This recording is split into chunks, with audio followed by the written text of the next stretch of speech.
¿Qué tal, astrófilos? Bienvenidos al octavo encuentro de este círculo de estudios en el cual estamos abordando el libro Astrología, Psicología y los cuatro elementos de Stephen Arroyo. Mi nombre es Enrique, psicólogo y astrólogo, y a lo largo de esta serie de videos pues estamos queriendo compartir unas bases más sólidas, más profundas, para que todas aquellas personas interesadas en la astrología puedan llegar a tener un conocimiento más esencial acerca de esta y irnos distanciando poco a poco de esta visión más superficial, más vana de la astrología pop.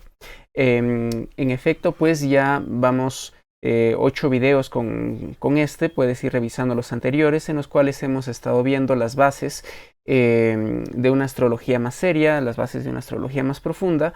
Y hemos estado viendo, por ejemplo, ¿no?, la relación, y recapitulando un poco para quienes nos están acompañando, hemos estado estudiando en un primer momento la misma relación de la astrología con la ciencia actual, con la psicología actual, y también pues hemos estado abordando este tema de qué es lo que realmente nos puede ir aportando la astrología, qué es lo que le va dando una validez. De igual manera hemos estado viendo qué relación hay entre la astrología y las formas de conocer que tenemos, de que la razón no alcanza para explicar toda la experiencia humana.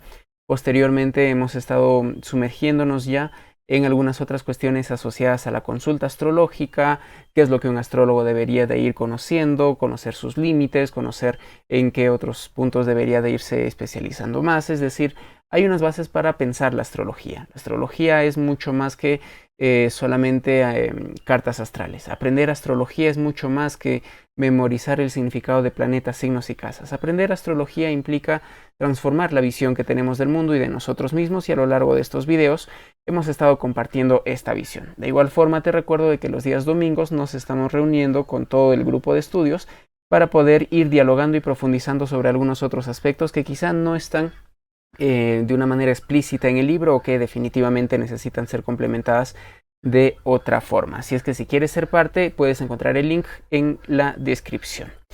En efecto, ya en este octavo encuentro vamos a ir acercándonos a este dominio trascendental muy importante. A un nivel estructural es clave a la hora de interpretar una carta astral. Y pues me estoy refiriendo a los aspectos planetarios. Como quiera que el libro se llama o gira en torno a los cuatro elementos, vamos a ir viendo la relación de los elementos con los aspectos, y también la relación entre los planetas y los elementos en los cuales están ubicados en un radix en una carta natal. Bueno, Arroyo, a decir verdad, no nos presenta una noción introductoria a los aspectos. En los primeros párrafos del capítulo 13, si mal no recuerdo, sí, vamos a ver el día de hoy los capítulos 13 y 14 de este libro.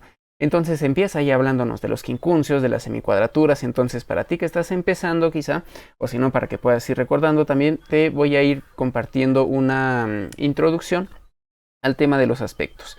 Todos conocemos los planetas. A un nivel astrológico, recordemos que consideramos al Sol, a la Luna y también a Plutón, aunque astronómicamente no sean considerados planetas.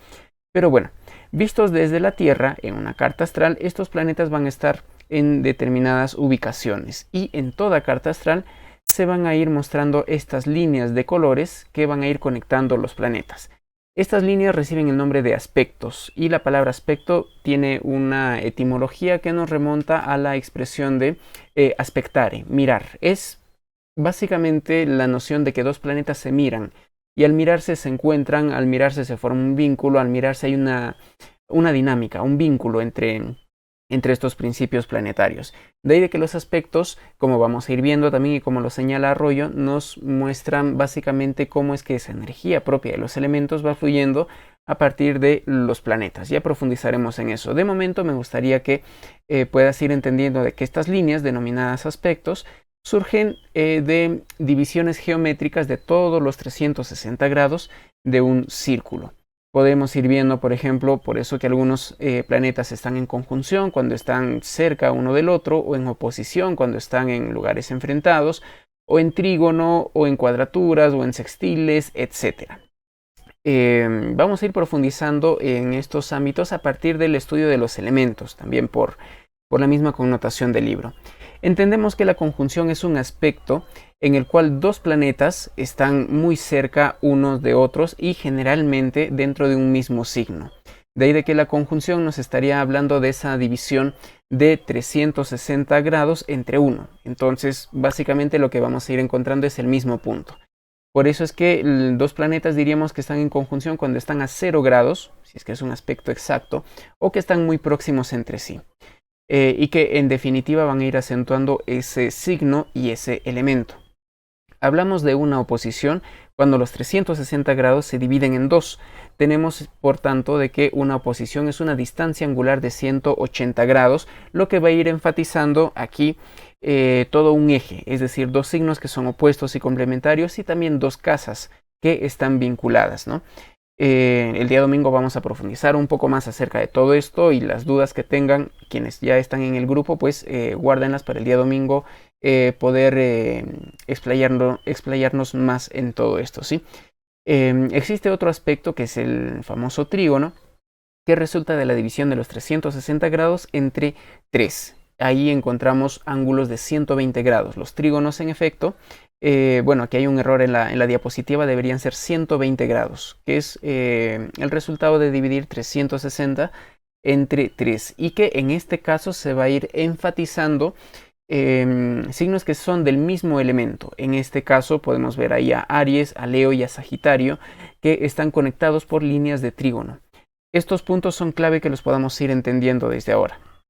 Encontramos aquí a las cuadraturas también como la división de todo el círculo entre 4, que nos va a ir dando 90 grados. Una vez más, aquí hay un pequeño detalle, no son 180 grados sino 90 grados.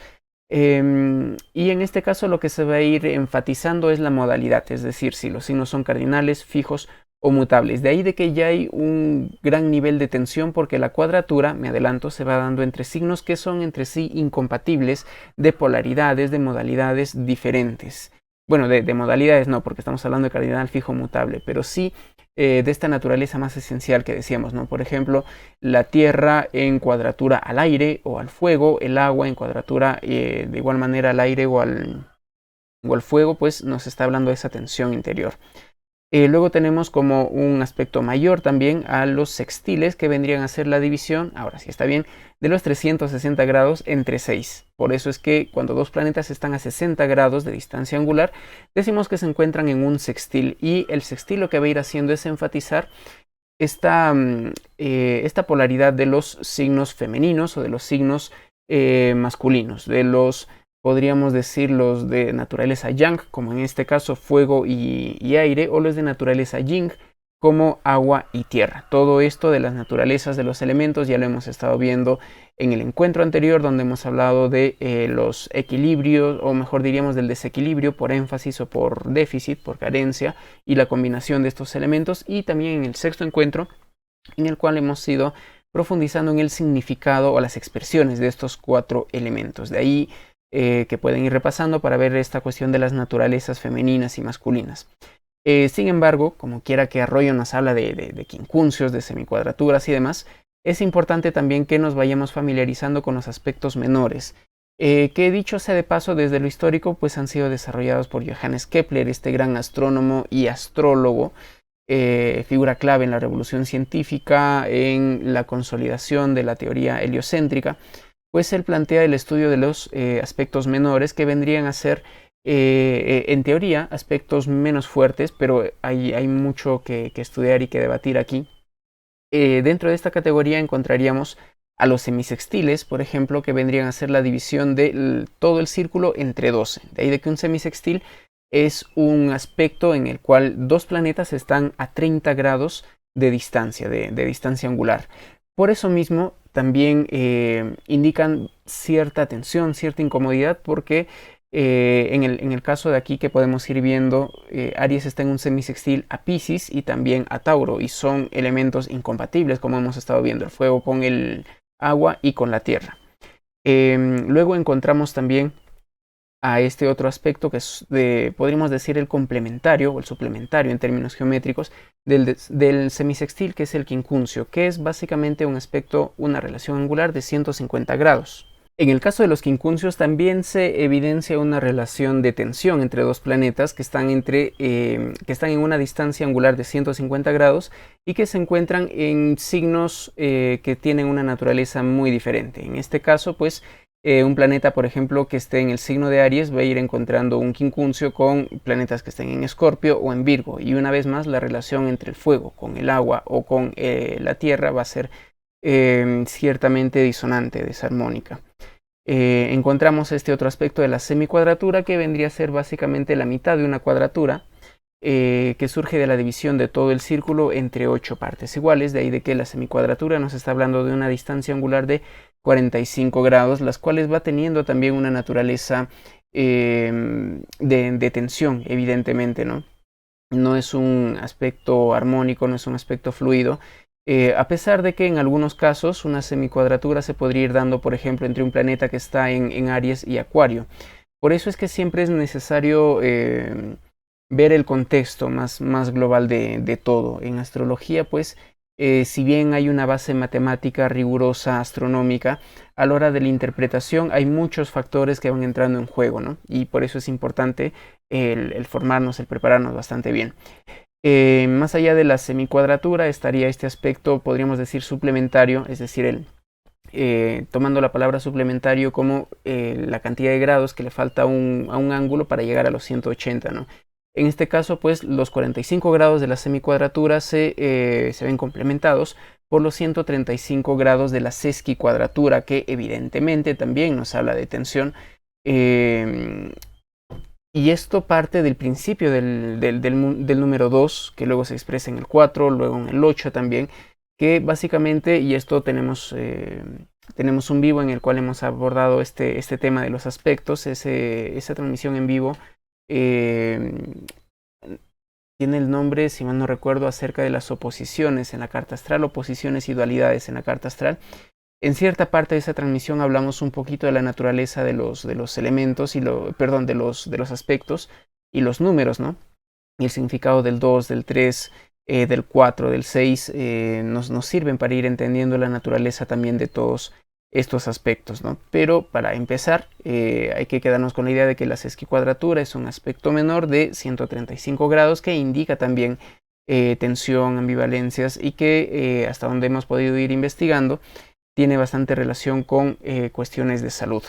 Y más allá de estos aspectos menores existen el quintil, el biquintil, el sextil, el novil, el decil, el dodecil. Hay muchas otras divisiones del círculo en función al 7, al 9, al 5, al 10, etc. En efecto, hay literatura que versa sobre ello. Es necesario conocer, investigar más. Pero un punto clave que va a ir señalando Arroyo es que para ir entendiendo la naturaleza de estos aspectos, de estos vínculos entre planetas, pues tenemos que ir considerando los elementos en los cuales están los planetas emplazados. Y un punto muy importante que también Arroyo no menciona, pero que es importante que tengamos una idea. Una vez más, el día domingo vamos a profundizar más con las dudas que surjan acerca de esto. Es el de los orbes. Los orbes podríamos irlos entendiendo como una tolerancia, como un margen en el cual un aspecto entre dos planetas diríamos que está activo. Es decir, para que, por ejemplo, dos planetas estén en cuadratura, tendrían que estar, imaginemos, en el grado 3 de Aries y en el grado 3 de Cáncer. Pero vamos a ir dando un margen, en este caso diríamos, un orbe. Podríamos imaginar de que un planeta está en el grado 3 de Aries, pero hay otro que se encuentra en el grado 8 de Cáncer. Ahí la diferencia sería de 8 menos 3, 5. Habrían 5 grados de orbe, diríamos, ¿no? De hecho, la palabra orbe nos habla de una esfera luminosa. Y aquí hay diferentes formas igual de ir entendiendo, manejando los orbes. No hay un consenso único. Por ejemplo, aquí les muestro dos imágenes. En una de ellas se está hablando de una expresión más tradicional de la astrología, en el cual los orbes no son dados, no están definidos por los aspectos, sino por los planetas. Cada uno de los planetas va teniendo ciertos grados de orbe, diríamos. Entonces, para que dos planetas estén en aspecto, tendrían que coincidir ahí esas distancias angulares. Luego, en la segunda imagen, tenemos un cuadrito síntesis de la escuela Uber, por ejemplo, que está más enfocada a la astrología psicológica. Y aquí podemos ir viendo cómo, por ejemplo, al aspecto de la conjunción y de la oposición para el Sol y para la Luna, ellos suelen darle 9 grados de orbe, 9 grados podríamos decir de tolerancia. Pero les digo, aquí es necesario que podamos ir investigando, que podamos ir sistematizando y que vayamos manejando también cierto criterio, porque en general se va dando más grados de orbe a los luminares, al Sol y a la Luna. Y luego se va a ir dando un menor grado de orbe en función a los otros planetas, ¿no? Los personales tienen un poco menos de orbe, los sociales también un poco menos de orbe, y los transpersonales, Urano, Neptuno, Plutón, suelen tener orbes más pequeños, ¿no? Y eso va a ir dependiendo también en función a los aspectos. O sea, no es que, por ejemplo, para una sesquicuadratura o para un quincuncio vamos a darle 9 grados de orbe al Sol, no. Por eso es que tenemos que ir considerando, número uno, los planetas, tenemos que ir considerando el tipo de aspecto que se va haciendo, y un punto más que necesitamos ir considerando es en qué tipo de carta estamos viendo eso, porque en una carta natal podemos darle ese orbe, por ejemplo, ¿no? de 8 grados para el Sol, pero no vamos a aplicar esos 8 grados de orbe si es que aplicamos tránsitos, por ejemplo, mucho menos si estamos hablando de alguna técnica como las direcciones o las progresiones secundarias. Ahí sería absurdo darle tanto orbe. O en el caso de las direcciones primarias incluso ya se manejan no grados de orbe, sino minutos de orbe. Así es que vuelvo a decir, necesitamos considerar no solamente los planetas, no solamente los aspectos, sino también la técnica que estamos usando. No es lo mismo ver una carta de sinastría, de tránsitos o natal, y también necesitamos ir viendo esta otra dimensión, porque no es lo mismo en la astrología genetlíaca ver los orbes dentro de una carta de una persona, o ver dentro del contexto de la astrología mundial o mundana. Por ejemplo, Richard Tarnas da orbes de 15 grados incluso a Júpiter y a Saturno, pero porque son despliegues más colectivos. Es decir, en este tema de los orbes no hay un consenso unívoco, pero sí hay ciertos patrones que nos permiten irnos orientando, ¿no? Pero vuelvo a decir, hay que tener en consideración todos estos otros aspectos. Bueno, ya esto es una introducción muy general al tema de los orbes. Vuelvo a decir, las dudas que tengan los vamos a ir aclarando el día domingo en la reunión por videollamada que tengamos con el grupo. Ahora sí, arrancamos con lo que nos plantea Arroyo en el capítulo número 13. Espero se haya podido ir teniendo una noción acerca de los aspectos, y si es que no, déjanos tus preguntas ahí en los comentarios que los iremos respondiendo. Básicamente los elementos constituyen la aplicación primaria de los aspectos, porque como hemos estado viendo, los planetas básicamente están emplazados en signos, y estos signos van a irse nutriendo, van a irse caracterizando en función a los elementos. De ahí de que los aspectos no solamente conectan signos, sino también, por ende, conectan elementos. Y ya, como hemos visto en los encuentros anteriores, hay ciertas relaciones de complementariedad, hay algunas relaciones de disonancia o de incompatibilidad entre los elementos. Por eso es que Arroyo enfatiza el hecho de que tenemos que considerar los elementos para entender la cualidad energética de un planeta y la relación que va teniendo con el resto de la carta astral, ¿no? A ver, podríamos ir entendiendo de que estos aspectos menores generalmente lo que hacen es ir enriqueciendo, es como que darle una mirada más con lupa a la carta astral. Claro que también estos quincuncios, semisextiles, semicuadraturas, sesquicuadraturas, como hemos visto, generalmente nos conectan elementos incompatibles. De ahí de que encontramos esta cuestión de una tensión interior. Y aquí algo que me gustaría irles comentando es de que regularmente ocurren también de que hay aspectos en signos que en teoría o desde, podríamos decir, sí, desde la teoría más básica no son afines. Me explico. Podría darse un trígono entre un planeta que está en Aries y un planeta que está en Cáncer, por ejemplo. Imaginemos que un planeta está en los primeros grados de Aries, pero hay otro que está en los últimos grados de Cáncer. Si bien Aries y Cáncer son dos signos, diríamos, incompatibles entre sí, puede haber un trígono ahí. Y es justamente este trígono el que va a ir modificando ya la expresión entre estos dos planetas que aparentemente tienen una relación incompatible por los elementos en los que se encuentran. Bueno, ya está este otro aspecto que les estábamos mencionando, ¿no? Siempre va a haber una relación directa entre los signos del zodíaco y los elementos. De ahí de que los aspectos lo que van a ir haciendo es conectar estas dimensiones de la vida, ¿no? Y aquí Arroyo nos plantea esto de la siguiente forma, ¿no? Los planetas en los elementos nos van a ir mostrando esa armonización general, es decir, el cómo las personas podemos ponernos en contacto con esos elementos, ¿no? Sí, Arroyo usa mucho la palabra armonización para explicar la idea de qué tan conscientemente nosotros nos relacionamos con ese elemento, qué tan armonizados estamos con ese elemento.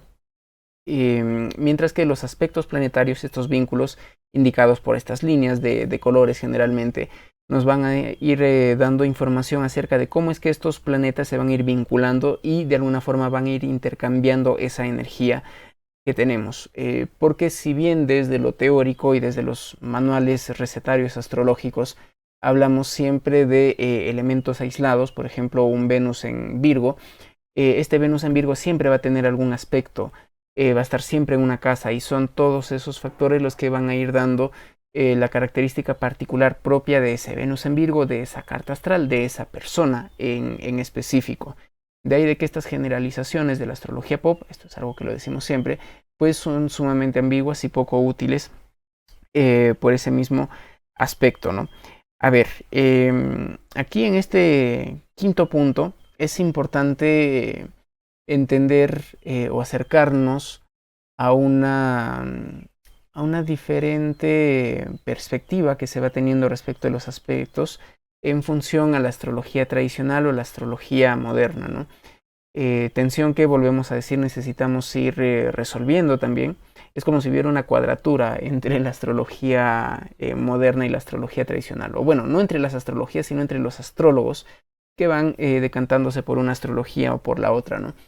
Pero bueno, yendo a este punto, diríamos de que estos aspectos de tensión de la astrología tradicional, como las cuadraturas, por ejemplo, como las oposiciones, generalmente están asociadas a características destructivas o autodestructivas, diríamos, ¿no? Y la astrología moderna psicológica no es que niegue rotundamente eso, pero sí le va dando otra interpretación en el sentido de que estos aspectos tensos justamente los podemos ir viendo como una gran tensión, como un conflicto, diríamos, entre dos motivaciones, entre dos facetas de nosotros mismos, que en efecto pueden tener una expresión destructiva o autodestructiva o conflictiva, como lo señala la astrología tradicional, pero que en la medida en que se vaya integrando, se vaya conociendo, se vaya asumiendo, se vaya reconociendo, pues nos puede ir brindando también muchos talentos, nos puede ir brindando una perspectiva más amplia, una visión más creativa de la vida, nos dice Arroyo, ¿no? De ahí de que sobre este punto también vamos a volver un poquito más adelante y en efecto hay cosas que no están escritas en la carta astral y desde ya me gustaría ir recalcando esta idea, ¿no? Entonces a recordar o a considerar este punto que aquí les estamos diciendo. Los aspectos siempre van a ir conectando no solamente planetas, no solamente casas, no solamente signos, sino también elementos. Y recordemos de que los elementos son la fuente básica de la energía que se expresa en todos los ámbitos de la vida, no solamente en lo psicológico, sino también como hemos estado viendo incluso a un nivel orgánico, a un nivel médico. Así es que es fundamental que podamos ir entendiendo esto y una vez más lo digo, no es cuestión de tener ahí recetarios o de memorizar todo porque se pueden ir dando fenómenos un tanto extraños como esto de los aspectos disociados, diríamos, o fuera de signo, ¿no? Se me viene a la mente ahora en el caso de Einstein, que tenía algunos planetas en Piscis, creo que su Sol estaba en Piscis o era otro planeta, pero estaba en conjunción con un Mercurio en Aries y por ahí estaba Saturno también. Entonces, volvemos a decir, ¿cómo interpretamos eso? ¿Como una conjunción? Claro, aunque esté en diferentes signos, porque y aquí justamente es una reflexión a la cual he estado llegando hace poco a raíz de que yo también estoy formándome, ¿no? Sigo aprendiendo. ¿Y qué pasa si es que uno sale y ve dos planetas que están ahí brillando juntitos? Entonces a nuestra vista, a nuestra percepción más directa, esos planetas están juntos, están actuando juntos, por más de que estén en signos diferentes. Entonces, ¿cómo hago para interpretar estas conjunciones cuando estén en signos diferentes? Aquí también me adelanto, algo que ya va a ir diciendo Arroyo, es justamente la práctica, son justamente los años, las horas de dedicación que nos van a ir permitiendo entender todo eso. Así es que si en un primer momento te parecen cosas muy diferentes, muy incompatibles, un poco de paciencia, un poco de Virgo, de Capricornio, porque con el tiempo ya vamos a ir llegando a entender mejor todo eso, ¿no? Aquí Arroyo nos dice, para resumir lo que dije en relación con los aspectos y los 4 elementos, nos dice lo siguiente, ¿no? Aunque los aspectos indican específicamente siempre una especial dinámica de energía con la que la persona tendrá que contender o de la que podrá extraer, solo la esmerada comparación de la relativa armonía de los elementos en que están ubicados el Sol, la Luna y el ascendente y los otros planetas personales, Mercurio, Marte, Venus, podrá suministrar una cabal comprensión de cómo la persona enfoca la vida y qué combinación de fuerzas trata de expresar. Por eso volvemos a decir, siempre tratar de considerar aspectos y también los elementos, porque más allá de los aspectos hay relaciones entre los planetas, y aquí es donde Arroyo nos pone este ejemplo, ¿no? Imaginemos un Sol que esté en cuadratura a la Luna, indistintamente del signo en el que se encuentre. ¿Qué es lo que se va a ir encontrando aquí? Pues que básicamente el Sol en una cuadratura a la Luna tiene diversas expresiones. Lo que Arroyo nos menciona, por ejemplo, es de que va a haber cierto conflicto, cierta contradicción entre aquellas motivaciones más subconscientes, asociadas al pasado, asociadas a los temores, asociadas a esa búsqueda de seguridad, diríamos, propia de la Luna, que van a ir obstaculizando o que van a ir dificultando la expresión más creativa, más autónoma del Sol. Esto tiene diferentes expresiones. Otra de las que menciona Arroyo también es que este conflicto va a irse expresando de una manera bastante, diríamos, evidente en la relación que pueda tener esta persona con personas del sexo opuesto. Esto también nos está hablando de cierta dificultad entre el pasar de una vida más dependiente, más de búsqueda de seguridad que decíamos, frente a una vida más autónoma, más independiente, propia del Sol. Esto nos puede estar hablando a la vez de una dificultad a la hora de integrar los principios femenino y masculino dentro de nuestra psique. Nos puede estar hablando de un divorcio, de una disociación entre el papá y la mamá. Es decir, hay muchas formas en las cuales los símbolos se van a ir expresando, pero evidentemente esta cuadratura del Sol y de la Luna pues siempre van a estarnos hablando ahí de esa naturaleza de un conflicto interno, ¿no? Y ahora, ¿qué es lo que ocurre en el caso de un Sol que esté en Virgo y de una Luna que esté en Leo? Nos plantea Arroyo a manera de ejemplo también, ¿no? Si bien no, no hay un aspecto, es más, estos dos planetas podrían estar en semisextil o en semicuadratura incluso, ¿no? Pero vamos a hacer de cuenta de que no hay ningún aspecto entre el Sol y la Luna.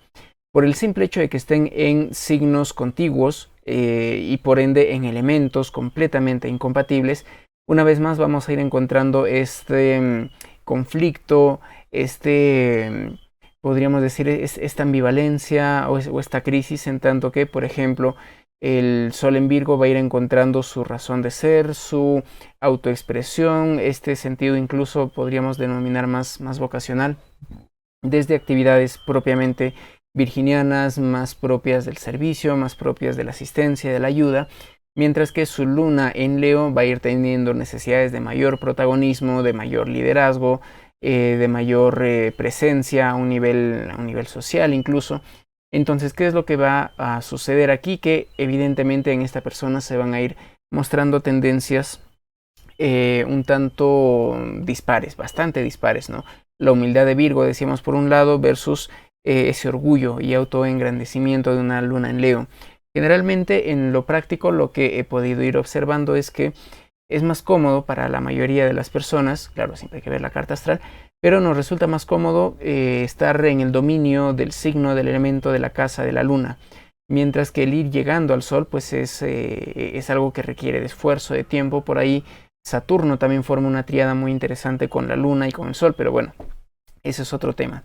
Así que con esta misma idea, con estos mismos planteamientos, luego Arroyo nos va a proponer que podamos ir evaluando las compatibilidades entre los planetas, específicamente los planetas personales, porque como hemos estado explicando, y dicho sea de paso en el último vivo que hicimos el domingo anterior, que se llama Astronomía y Astrología de los Planetas, por qué los planetas significan lo que significan, ahí estábamos viendo cómo es que los planetas rocosos, cómo es que los planetas interiores o los planetas personales tienen una naturaleza mucho más cercana a nuestra vivencia diaria, ¿no? De nuestra mente, nuestra autoafirmación, nuestro disfrute o el amor, los vínculos representados por Mercurio, Marte y Venus. Entonces, si a esto le sumamos el Sol y la Luna, pues volvemos a decir, quizá incluso sin considerar los aspectos en sí mismos, porque estos le van a ir dando otro matiz, pero ya el solo hecho de ir viendo el elemento en el que esté el Sol, en el que esté la Luna, o en el que esté el Sol y Mercurio, o la Luna y Venus, etcétera, vamos a ir encontrando una gran riqueza a la hora de ir interpretando, ¿no? Aquí Arroyo nos va poniendo algunos ejemplos. En el caso de Sol y de la Luna ya hemos estado viendo, ¿no? Imaginemos una persona con el Sol en Sagitario y Mercurio en Capricornio, por ejemplo, que sí es un aspecto que se puede ir dando. Mercurio y el Sol no están muy separados, si mal no recuerdo, la distancia máxima que puede haber es de 28 grados, y eso cuando Mercurio está en máxima elongación, sea oriental u occidental, ¿no? Es decir, nunca Sol y Mercurio van a formar una oposición, un trígono, un sextil o ni siquiera una semicuadratura. Pero sí es relativamente frecuente, es muy frecuente que Sol y Mercurio estén en conjunción o que estén en el mismo signo, ¿no? Pero bueno, ¿qué ocurriría en este caso de Sol en Sagitario con un Mercurio no en Virgo, sino en Capricornio? En Virgo sería imposible. Pues que esta persona va a ir mostrando esa naturaleza más solar a partir de la búsqueda de un sentido, desde una actitud mucho más entusiasta, mucho más dada a creer, a confiar en la vida, desde ese lado sagitariano, mientras que su forma de comunicarse, mientras que su forma de filtrar la información, su pensamiento, podríamos decir, simbolizado por Mercurio, va a ir encontrando quizá una dimensión muy diferente, puesto que un Mercurio en Capricornio suele ser más cauteloso, menos arriesgado, más convencional. De ahí de que puede haber cierta discrepancia entre esos anhelos, esas motivaciones más profundas y la forma en la cual esta persona procesa la información que viene del mundo, la forma, en palabras más sencillas, en la forma en la que esta persona piensa.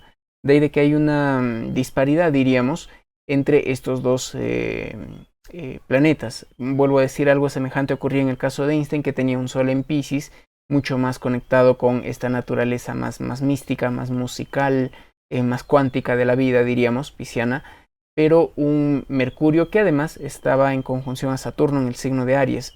Aquí estamos hablando pues de una gran energía, de una gran actividad a un nivel mental, que gracias a Saturno pues se ha ido sosteniendo, estabilizando a partir de la ciencia. Claro que esto guarda relación también ahí con las dificultades que él tuvo, ¿no?, para hablar y demás. Pero bueno, ese es otro punto. Ya en algún momento haremos una astrobiografía de Einstein. Continuando con estos ejemplos, con estos análisis de las compatibilidades entre los planetas, podríamos ir encontrando aquí también una gran discrepancia entre un Sol que por ejemplo esté en Libra y un Venus que esté en Escorpio.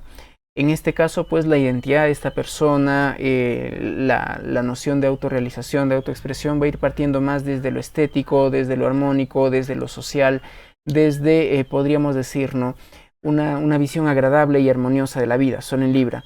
Sin embargo, Venus, que además es el regente del Sol, por el ser que es el dispositor del Sol, por el ser el regente de Libra, para ser más exactos en el término, va a irse encontrando en el signo de Escorpio. De ahí de que estas motivaciones, este lado podríamos decir más erótico, más vincular, va a ir teniendo matices evidentemente mucho más apasionados, mucho más emocionales. De ahí de que va a haber cierta discrepancia también entre estos dos planetas, Sol y Venus, aunque estos dos también suelen estar bastante cerca. Aquí sí, quizá me puedo equivocar, pero no pueden llegar más allá de 48 grados, me parece, o 45 grados. Así es que Sol y Venus sí podrían estar en un semisextil, pero igual nunca, por ejemplo, en un sextil o en una oposición.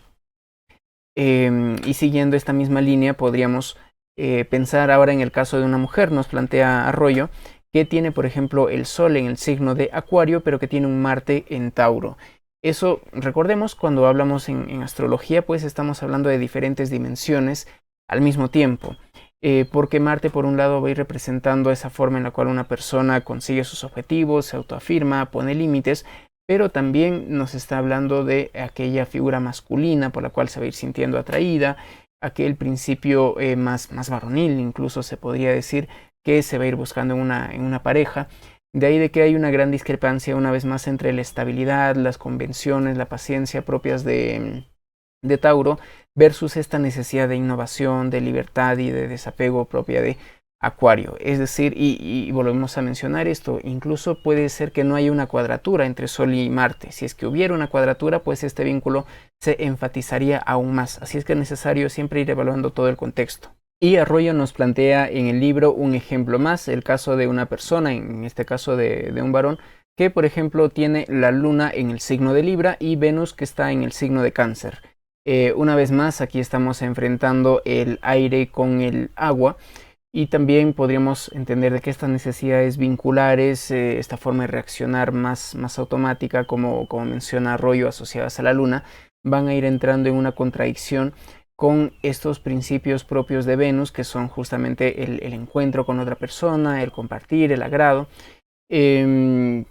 Y que en definitiva Arroyo nos plantea, ¿no? Básicamente un varón con un aspecto de estos, o bueno, imaginando que la Luna y Venus están en cuadratura, encontraría un gran conflicto, una gran discrepancia, básicamente entre aquello que necesita, dado por la Luna en Libra, que necesitaría en efecto pues siempre, por ejemplo, la compañía, la armonía con la otra persona, quizá va a ir siendo bastante complicado el manejar los conflictos, mientras que Venus en Cáncer va a ir teniendo una expresión más emocional, más vincular, quizá menos social, más íntima desde el lado canceriano, y incluso en este caso podrían estar en una cuadratura.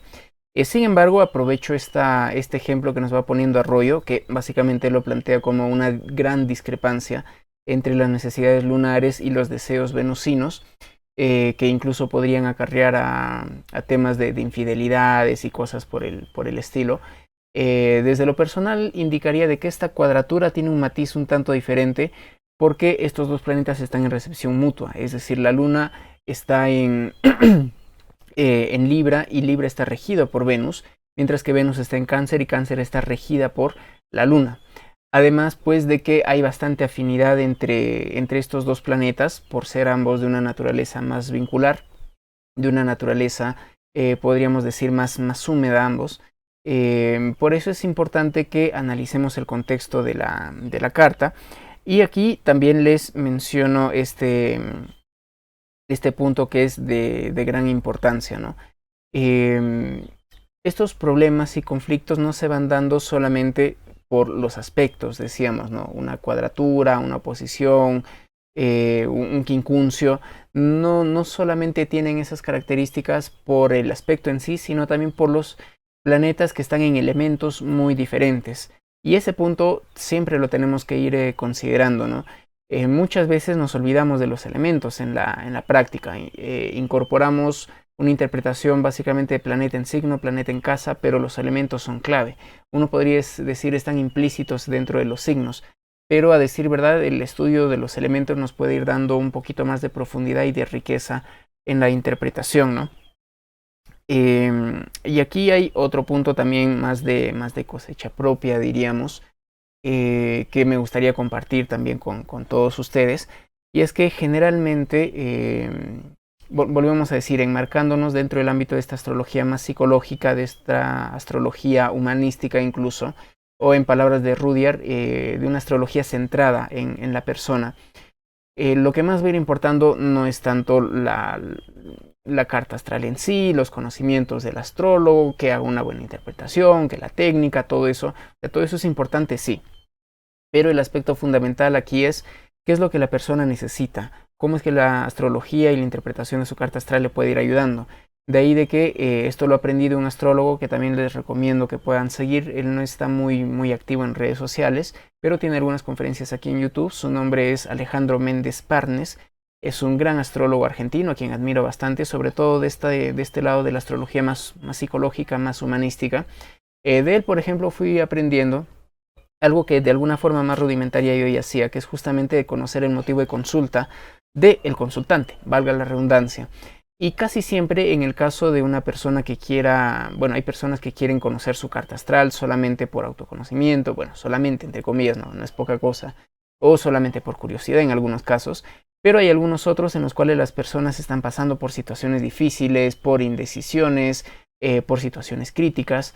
Entonces, ¿qué es lo que suele ir ocurriendo? Que casi siempre, y esto sí lo puedo ir diciendo con un poquito más de solvencia y de experiencia, estos conflictos de los cuales nos está hablando la persona están indicados por incompatibilidades de elementos y por aspectos tensos dentro de su carta astral.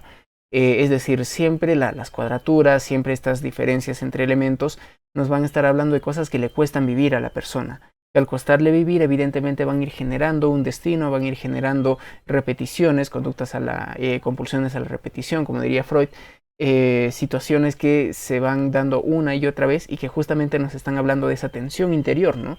De ese fuego. Podríamos aquí y con esta imagen imaginar, ¿no?, el caso de una persona que tiene un sol en Leo, por ejemplo, que está en oposición a un Saturno en Acuario. Básicamente estaríamos hablando de situaciones en las que hay bastante discrepancia y en especial en ese eje y con esos planetas, ¿no? Por la situación ahí de las regencias o en los signos cambiados. En fin, al punto al que quiero ir es de que estas incompatibilidades, estas tensiones van a estar siempre presentes en todo consultante y en toda persona, a decir verdad. De ahí de que un aspecto que me parece muy rescatable, muy válido y muy profundo de la astrología psicológica es el entender de que a lo largo de nuestra vida siempre van a estar estos dilemas, estos desafíos, estos karmas incluso podríamos decir, ¿no?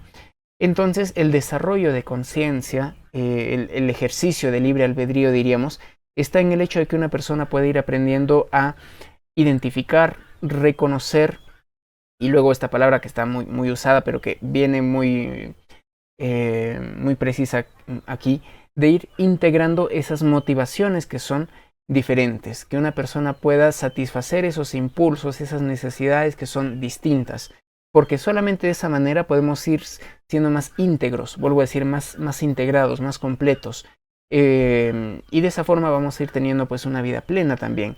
Recuerdo aquí a Carl Jung con una frase genial en la cual él dice, no, yo no quiero ser una buena persona, yo quiero ser una persona completa, una persona íntegra.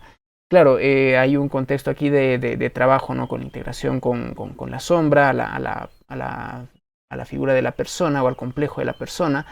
Pero básicamente es importante reconocer esas ambivalencias, esos conflictos, esos dilemas, no con la finalidad de resolverlos, porque también este es un punto que tiene que ver quizá filosóficamente un poco más con la astrología tradicional en el sentido de aceptar cosas que no pueden ser de nuestro agrado. Desde nuestra mente más moderna uno dice, ya, tengo este problema y lo soluciono, listo. Pero hay que ir entendiendo de que una cuadratura nunca se va a solucionar, un quincuncio nunca se va a resolver, no puedes hacerte un trasplante de planetas. De ahí de que, y aquí son más palabras mías, Arroyo no lo plantea de esta manera, pero diríamos, no hay un triunfo o resolución definitiva, sino una dinámica de crecimiento, y es justamente eso algo que tenemos que ir aprendiendo a aceptar, porque generalmente las personas no nos llevamos bien con el conflicto, no nos llevamos bien con el estrés, con la enfermedad, con la muerte.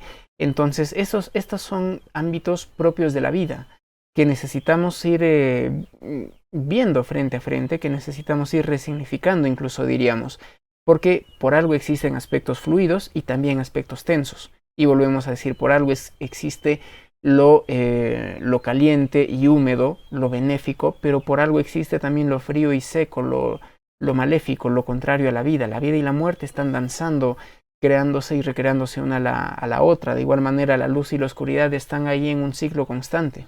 Entonces, estas cuadraturas, estos aspectos tensos, volvemos a decir, no es que se resuelvan. Lo que sí exigen mucho de nosotros para que podamos ir encontrando algo más de armonía, algo más de completitud, ¿no? Y este tema de los opuestos, bueno, encuentra también una expresión muy interesante dentro de la alquimia, y ya aquí hay muchas otras cosas muy interesantes que mencionar acerca del taoísmo, por ejemplo, la noción de los opuestos, en fin.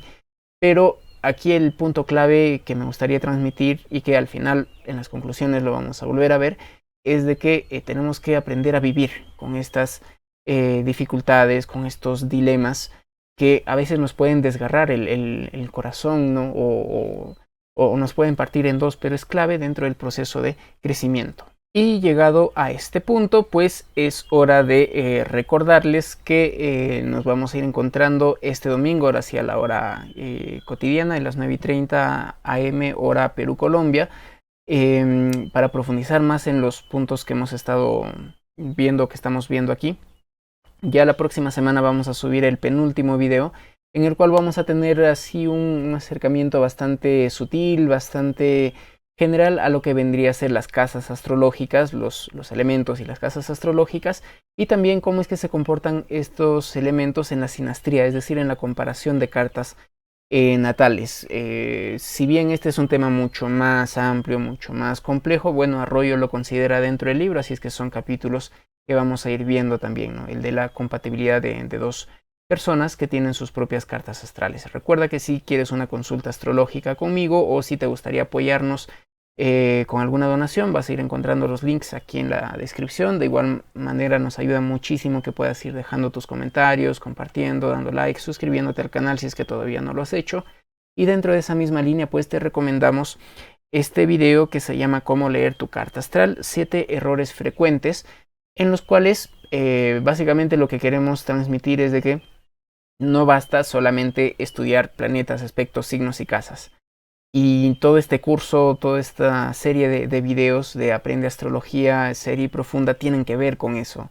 Aprender astrología no es solamente aprender a interpretar una carta astral, no es solamente pensar en estos 4 componentes, ¿no? Planetas, aspectos, signos y casas. Hay muchísimo más que ver aquí, y eso parte también de la visión que tenemos de la astrología. Así es que este video es muy recomendable para ti que ya estás familiarizándote con las cartas astrales.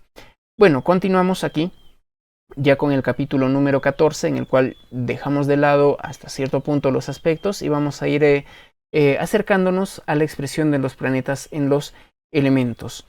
Es clave aquí que, como lo hemos estado mencionando en el encuentro anterior y en el anterior del anterior, que vayamos interiorizando, que vayamos comprendiendo el significado más profundo de los 4 elementos, y que estos no se queden solamente en conceptos. Porque los elementos van a ser esas energías básicas, esos colores, podríamos decir, con los cuales vamos a ir pintando todo nuestro cuadro astrológico. Los elementos y luego los signos van a irnos dando pues estas cualidades, estas características, que luego van a ir tomando los planetas y que van a ir mostrando sus impulsos, sus actividades, diríamos, a partir de estas cualidades de los elementos y de los signos. Por eso es genial que podamos ir recordando de que los planetas representan ese impulso y esa energía de expresión, la necesidad de actividad y satisfacción que debe ser alimentada. O sea, el principio clave de los planetas es acción, es dinámica, es movimiento, porque astronómicamente incluso, ¿qué es lo que encontramos? Que los signos son divisiones de la eclíptica, que están ahí quietos, ¿sí? Las casas de igual manera vienen a ser una división del cielo en función a la rotación y a la latitud y longitud donde está una persona. Pero el elemento dinámico dentro de la astrología, o los elementos dinámicos, son justamente los planetas. Los planetas son los que se van moviendo y hacen conjunciones y oposiciones y sesquicuadraturas y alineaciones.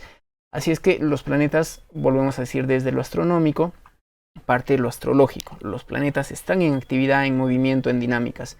Los planetas a un nivel ya psicológico, un nivel simbólico, nos hablan de actividades, de dinámicas, ¿no?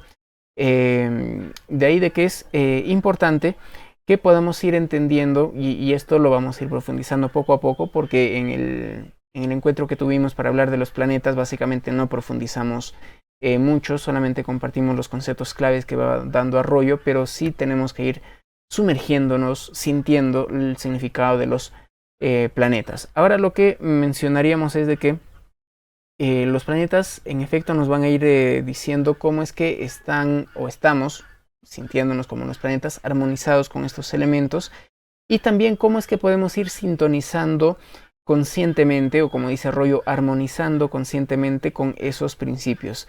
Ya en los encuentros anteriores, en el número 6, si mal no recuerdo, no, es en el anterior, en el número 7, hemos estado hablando de este tema de cómo es que hay algunas actividades que nos pueden permitir acercarnos al elemento fuego, equilibrar el elemento agua, por ejemplo, ¿no? Entonces ahora los planetas nos van a ir dando un matiz ya un poquito más específico. De ahí de que es imprescindible, es muy necesario en todo caso, repasar los significados de los planetas o los principios clave de los planetas para irlos aprendiendo a combinar o a colorear, diríamos, en función a los elementos, ¿no? Y aquí Arroyo también plantea un punto que me parece de vital importancia, y es que él habla de esta cuestión de la rearmonización, ¿no?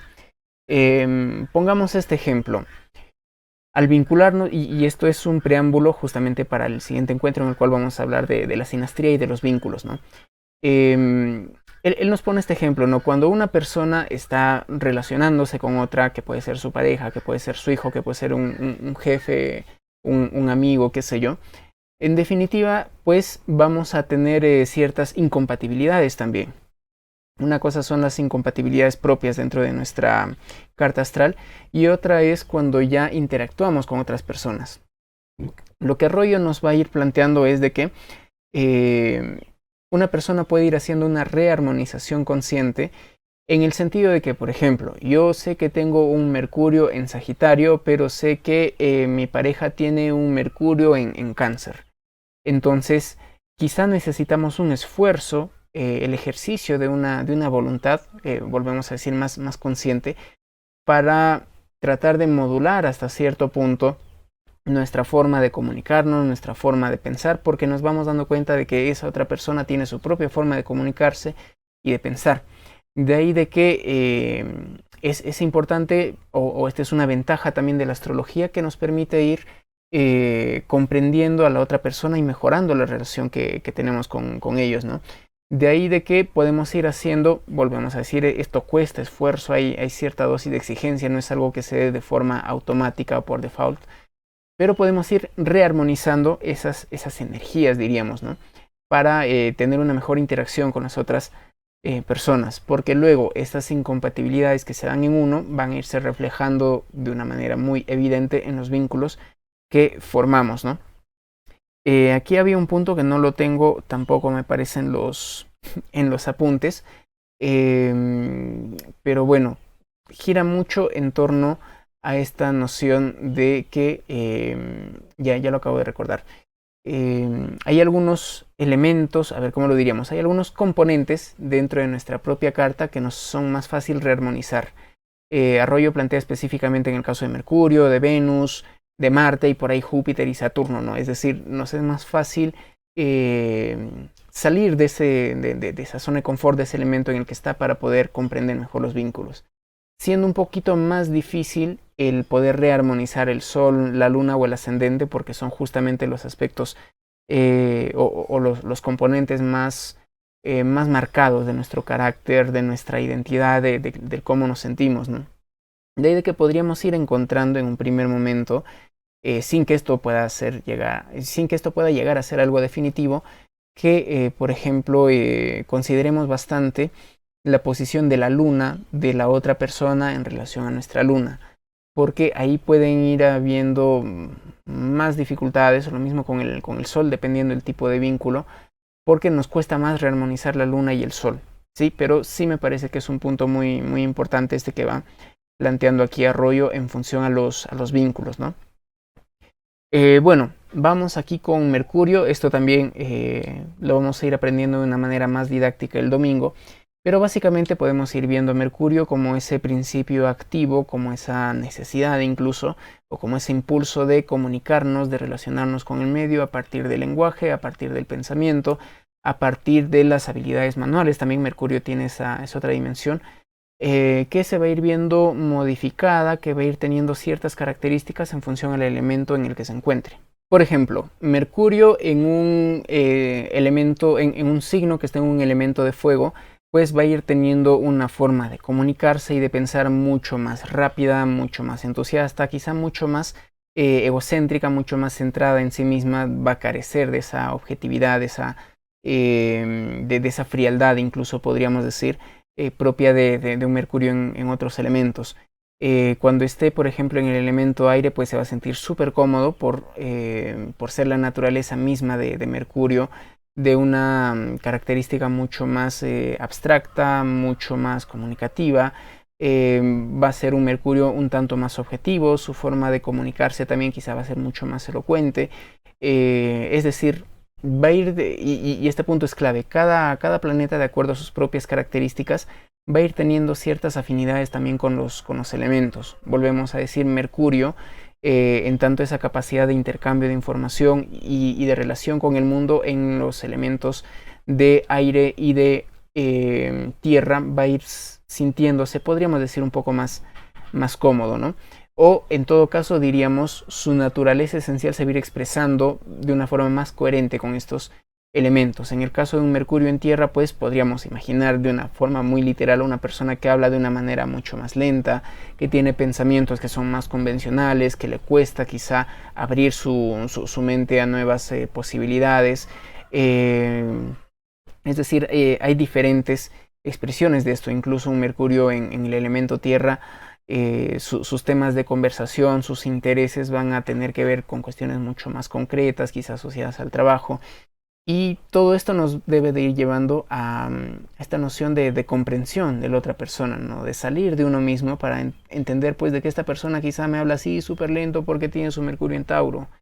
O de que esta persona siempre habla de una manera tan emocional y siempre quizá desborda alegría o tristeza o sentimientos en su forma de comunicar porque tiene un Mercurio en agua, en algún signo del elemento agua. Es decir, hay muchos matices.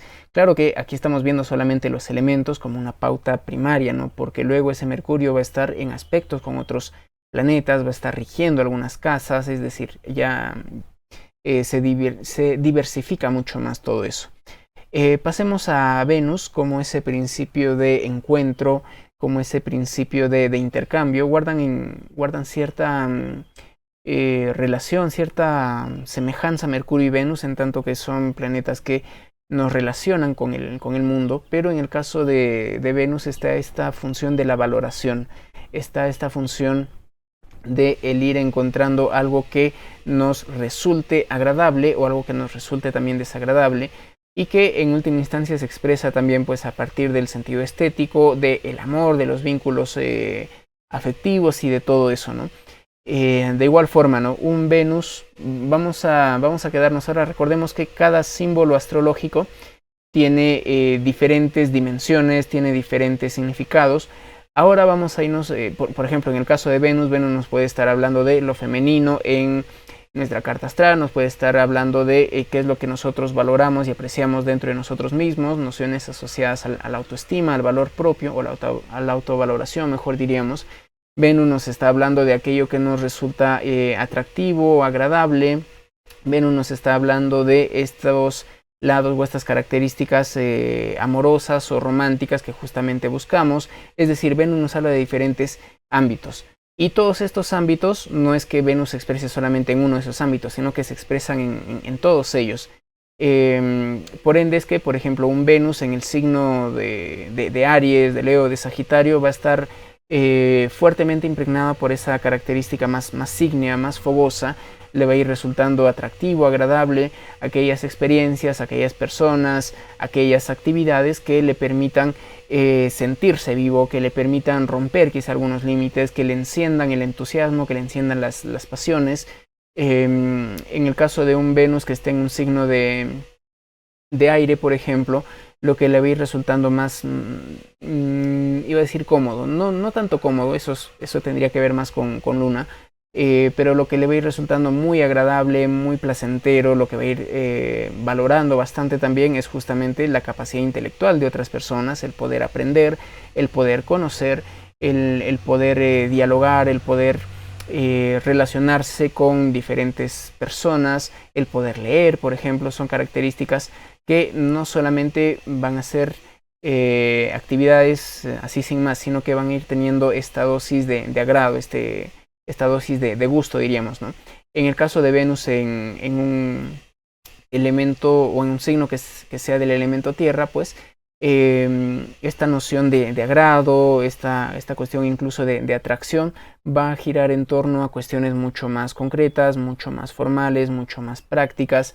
De ahí de que un Venus en tierra, por ejemplo, puede ir valorando muchísimo que la otra persona nos ayude a, qué sé yo, a ordenar nuestra casa, que nos pueda hacer un regalo que sea valioso, es decir, materialmente hablando, que tenga algún precio elevado, sobre todo en el caso de Capricornio, diríamos. Mientras que ese tipo de detalles, ese tipo de características, no le van a llenar tanto a un Venus en Leo o a un Venus en Cáncer, por ejemplo, ¿no? En fuego o en agua. Mientras que un Venus en el elemento agua lo que va a ir sintiendo como algo muy bello, muy agradable, como algo muy romántico incluso, es justamente esta noción de vínculos, es esta noción de poder compartir las emociones, de sentirse acogido, de sentirse querido, que se expresen con detalles que quizá no son ni los más locos y entusiastas, fuego, ni los más sorprendentes, novedosos, intelectuales, aire, ni los más caros o los más útiles, tierra, sino los que tienen un valor sentimental más evidente. Es decir, cada uno de estos planetas se va a ir expresando en función a los elementos en los que está. Van a ir representando siempre ese mismo principio, pero se van a ir matizando de acuerdo a los signos y los elementos. Y una vez más, claro que van a haber ciertas, podríamos decir, disidencias o incompatibilidades entre la naturaleza de Venus y, por ejemplo, el elemento fuego, ¿no? Que suele ser más extrovertido, que suele ser más de acción, mientras que Venus es el principio hasta cierto punto de la pasividad, de la receptividad también, ¿no? Ahí comparte características también con la Luna. Por eso es que un Venus en Aries no se siente muy cómodo, diríamos desde la tradición, pero ya hablaremos de las dignidades planetarias dentro de un momento. En el caso de Marte, pues es básicamente el principio de separación, el principio de desunión, y en esa desunión lo que entra en juego es este principio también de la agresividad, del poner límites, del autoafirmarse, del cómo conseguimos los objetivos. De ahí de que un Marte en fuego, por ejemplo, va a expresar su naturaleza guerrera de una forma mucho más evidente, mucho más directa, más confiada de sí mismo, quizá va a querer imponer las cosas porque simplemente es él y punto, mientras que un Marte en tierra, por ejemplo, va a ir encontrando en la paciencia, en la estrategia, en la disciplina, o en las influencias sociales incluso, aunque eso tiene que ver también un poco con aire, va a ir encontrando sus estrategias para hacerse valer, para conseguir lo que quiere. Un Venus en aire va a ir encontrando que sus principales formas de defenderse, de autoafirmarse, van a tener que ver con lo que sabe, lo que les decíamos, con los contactos que puede ir teniendo, con su capacidad analítica, con su capacidad de comunicarse, mientras que un fuego, una vez más, el principio de Marte muy asociado al fuego, ¿cómo se va a sentir cuando esté en un signo de agua? Una vez más, volvemos a decir, aquí hay cierta incompatibilidad entre el principio de Marte, que es caliente y seco, versus el agua, que es fría y húmeda. Entonces, por eso podríamos decir de que Marte no se siente tan cómodo en el elemento agua, porque son de naturalezas diferentes. Sin embargo, ese Marte puede ir aprendiendo que justamente la empatía, que justamente la intuición, que justamente la sensibilidad se pueden ir convirtiendo en defensas y armas muy poderosas a la hora de ir consiguiendo sus objetivos. Es decir, siempre hay algún ámbito de expresión consciente, aunque en algún momento puede irnos costando un poco todo esto de aquí. Bueno, vamos a continuar aquí ahora hablando acerca del Sol. Aunque a decir verdad, pues, y esto Arroyo también lo menciona, y hemos estado hablando del Sol o de sus expresiones básicas justamente cuando hemos tenido una introducción a todos los elementos, ¿no? Podríamos ir entendiendo de que ese núcleo del cual se va construyendo la identidad, esa sensación de ser uno mismo, tiene que ver con el elemento del Sol. ¿Sí? Así es que revisar lo que ya hemos estado viendo básicamente anteriormente, ¿no? En el caso del ascendente, pues aquí hay diferentes perspectivas respecto a, o quizá más que diferentes, diversas expresiones respecto al ascendente, porque por un lado el ascendente nos estaría mostrando esa forma en la cual una persona va saliendo al mundo, esos lentes con los cuales vamos viendo el mundo, que decíamos, ¿no? Esa forma de enfocar la vida, y que en definitiva también, y esto tiene que ver con cómo se va armonizando con el resto de la carta, porque una cosa es tener un montón de planetas en Leo y en Sagitario, y tener un ascendente en Aries es mucho más fácil que fluya, diríamos, esa energía del ascendente, porque hay coherencia con los otros ámbitos. Pero imaginemos que esta misma persona con bastante carga en Sagitario y Leo tiene un ascendente en Capricornio o en Tauro. Entonces ahí el principio del ascendente, podríamos decirnos, nos cuesta un poco más de irlo integrando.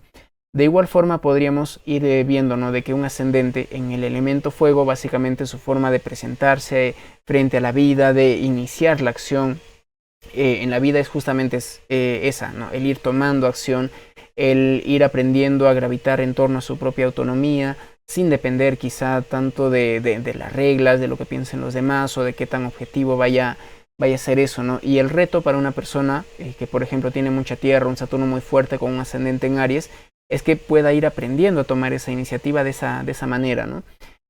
Algo semejante con un ascendente en aire, lo que la vida nos va a ir pidiendo es que seamos un tanto más desapegados, y de hecho cuando una persona ya está armonizado con ese ascendente en aire, es su forma más natural de desenvolverse, ¿no? El tratar de ir comparando siempre las diferentes versiones de la vida, el tener una perspectiva, volvemos a decir, un tanto más desapegada, las relaciones sociales, el intercambio de información con otras personas va a ser un punto clave también para la vida de esta persona.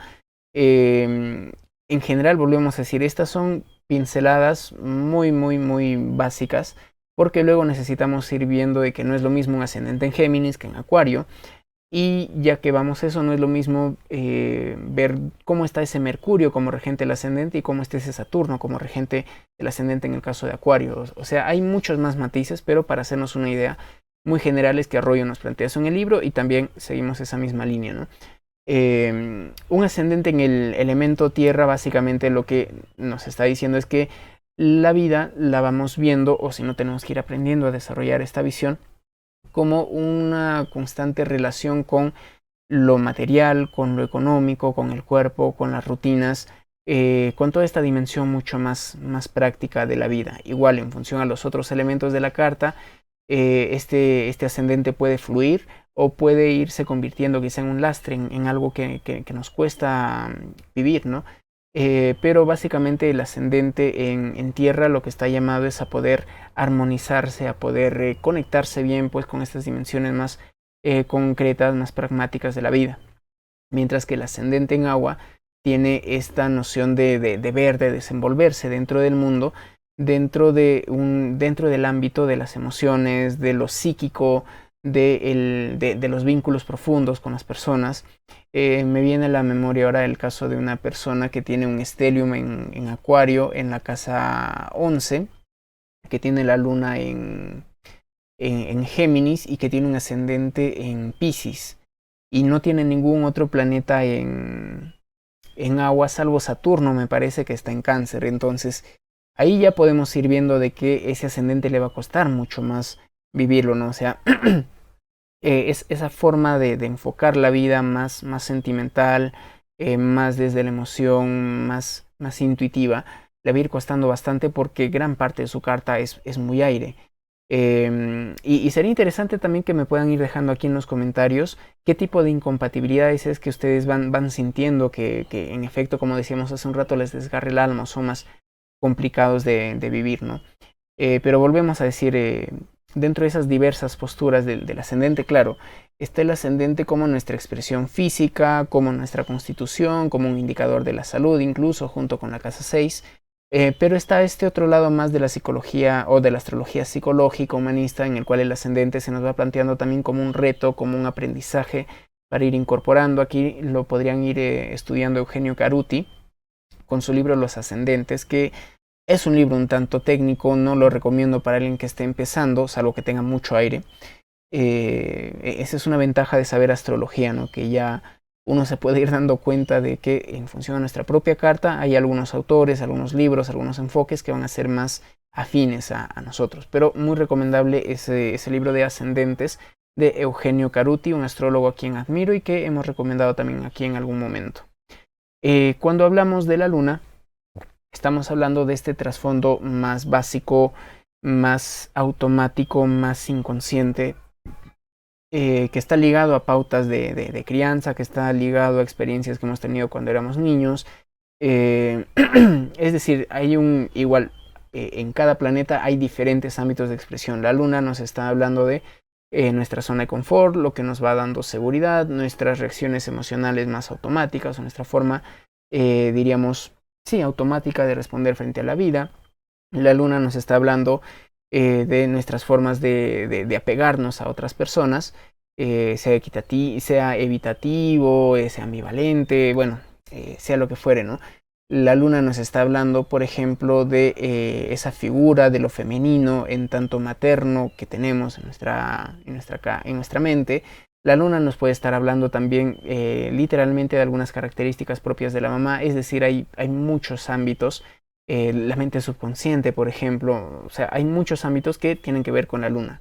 Igual, cada uno de estos ámbitos, de esas dimensiones, se van a ir expresando en los elementos en los que se encuentren. La forma, a ver, vamos a tomarlo ahora, como lo va planteando Arroyo en varios de sus libros también, la luna como esta forma de reacción más automática frente a las circunstancias del mundo, ¿no? Entonces, una luna en fuego, por ejemplo, frente a las posibilidades o a los problemas que se le puedan ir presentando, va a actuar sin pensar, va a actuar de una manera más confiada, más automática, más irreflexiva, más subjetiva, y esto no es ni bueno ni malo, ¿no? En todo caso, recordemos que lo desadaptativo, los conflictos surgen en los extremos, y para ello necesitamos ir viendo el resto de la carta.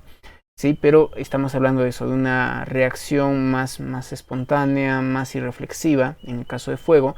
En el caso del elemento aire, pues esta luna lo que va a ir haciendo es mantener esta perspectiva más racional, más de querer entender las cosas, más de querer verbalizarlas. Va a ir siendo su necesidad también para una luna en aire el poder entender las cosas, el poder comprenderlo, el poder denominarlo con palabras, y está bien, o sea, cada persona va teniendo una luna diferente, decíamos, ¿no? Una luna en tierra pues va a ir siendo bastante más apegada a las cuestiones concretas, materiales, le va a ir resultando un poco más difícil abrirse a lo novedoso, su forma de reacción quizá va a ser un poco más analítica, sobre todo si es que está en Virgo, o mucho más apegada, mucho más temerosa. Esta característica del temor se comparte con el elemento agua, y quizás su forma de reacción en efecto va a ser un tanto más parca, más sensata, menos arriesgada, ¿no? Al estar en el elemento tierra.